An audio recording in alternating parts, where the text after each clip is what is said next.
If you're double-minded on purpose, you are being rebellious. But what fixes that?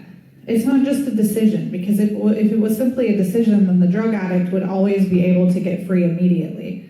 The alcoholic would be free. The porn-addicted person would be able to drop it because they heard they're not supposed to do it, and then they just stop doing it because it's not what they were supposed to do.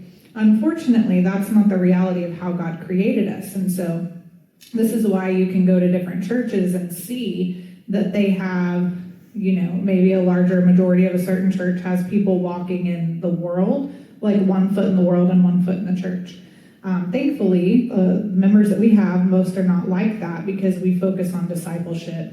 And so we disciple through love. And when you really take time to connect and disciple, then you pull people out of that. But the problem with the church is that the leaders are so strained and they grow so quickly and they have so many members first of all, the pastor thinks that they're the end-all be-all, and so, you have to do every single role in the church, and when you do every single role, you don't get to be the person that you're supposed to be to people as the pastor, and so that gets really unhealthy really fast, and they don't think they can do anything about it because they're constantly busy or whatever, but that's the problem. Busy can become a cuss word, honestly, and so if you take time as a pastor or as a church to connect to each other, because we're all called to be leaders, and the Bible says that don't take titles for yourself. It says to call yourselves brothers and sisters. That's why you don't hear Apostle Brandi Cunningham's ministry or Teacher Prophet Robin Cunningham's ministry, Fireside Grace. We chose the name Fireside Grace because we didn't want to have the ministry known for Robin and I. We wanted it to be able to be carried on without our names being attached because we're only here for a certain amount of time.